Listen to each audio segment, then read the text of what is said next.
Durante a caminhada é impossível se atualizar do que está acontecendo no Brasil. É impossível, não é nem por falta de internet. É pelo cansaço, é para você não conseguir concentrar, não tem como você andar olhando pro celular e lendo ao mesmo tempo. Então, querendo ou não, a gente ficou meio desconectado com o que estava acontecendo. Hoje, analisando tudo o que vem acontecendo, eu vou falar para vocês. O caso do Banco Master, que já era o maior escândalo do judiciário, da história, agora está chegando no governo Lula e eles estão completamente desesperados. Algumas coisas eu quero que você entenda. Primeiro, vamos começar com esse vídeo aqui. Então, hoje, no Supremo, se esse caso vai ficar ou não no Supremo, caso Master. Então, você tem ali, os ministros do Supremo foram avisados, foram alertados, receberam relatos de investigadores de que a situação vai se agravar. Essas investigações, não é que elas vão andar, elas vão se agravar. O buraco realmente é muito mais embaixo, nos relatos que os próprios ministros tiveram de investigadores, de gente que está acompanhando o caso. E a grande pergunta esse caso vai continuar nas mãos do ministro Dias Toffoli?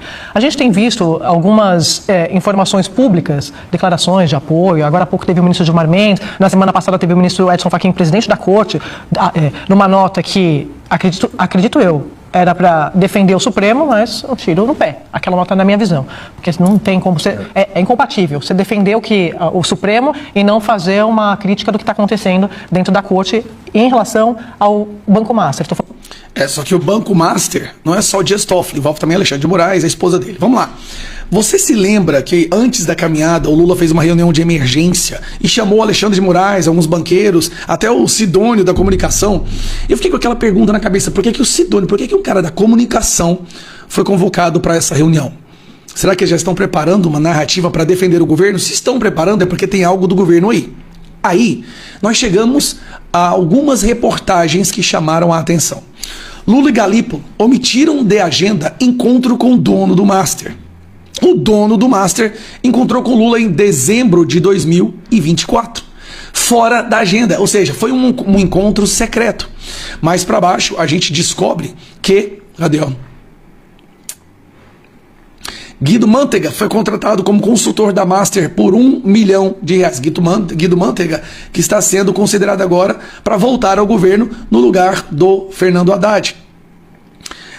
A pedido do Lula, né, a pedido do senador Jacques Wagner, que é líder do governo no Senado.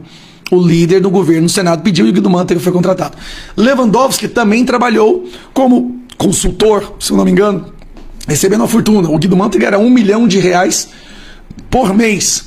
E o que está acontecendo? As ações do Dias Toffoli estão tão escancaradas e tão contrárias a tudo que diz respeito a devido processo legal, a como que funciona uma investigação, que está pegando muito mal. Está pegando tão mal, mas tão mal, ao ponto... Lula mostra irritação com Toffoli e chega a dizer, aliados, que ministro deveria deixar a STF. Para se proteger, Lula está entendendo que está na hora de chutar a bunda do ministro que ele indicou. Presta atenção nisso aqui. O Dias Toffoli foi um advogado do PT, nunca foi mais nada além disso. Lula indicou ele para o STF, na época do mensalão, lembra que ele pagava todo mundo? Talvez por isso o Toffoli foi aprovado pelo Senado. Talvez, né? E agora o Lula está falando que o Dias Toffoli tem que sair. Porque o Lula vai colocar alguém no lugar que vai ser mais comedido na blindagem do governo, no caso da investigação, porque o Toffoli está enfiando os pés pelas mãos? Será que é isso? O que nós estamos vendo aqui é o maior escândalo do judiciário, que a população brasileira, de acordo com pesquisas, considera como sendo a maior ameaça à democracia. Que uma outra grande parcela considera que nós vivemos uma ditadura do judiciário. O judiciário que prende milhares de pessoas inocentes, que censura as pessoas, que persegue, que abre inquéritos, agora se tornou o foco de tudo. Aí chega o governo Lula. Quando começa a chegar no governo do Lula o caso do Banco Master, de repente tem que trocar o ministro do STF. E um detalhe importante para concluir. Nenhum petista assinou a CPMI do Banco Master. Nenhum deputado do PT ou da esquerda assinou a CPMI do Banco Master, que já tem 258 assinaturas, é muito mais do que as necessárias, e nenhum assinou até agora. No que nós estamos percebendo é que o governo agora está com medo de duas coisas, INSS e Banco Master. Dois grandes escândalos, e vai vir um dos Correios. Esse ano está tendo uma culminação de fatores desfavoráveis a esse governo, é impressionante como o sistema parece que está entendendo que esse governo não dá mais para ser mantido. São ventos favoráveis, começamos o ano com a caminhada e agora chega da caminhada e descobre que agora o governo está no meio do escândalo do Banco Master.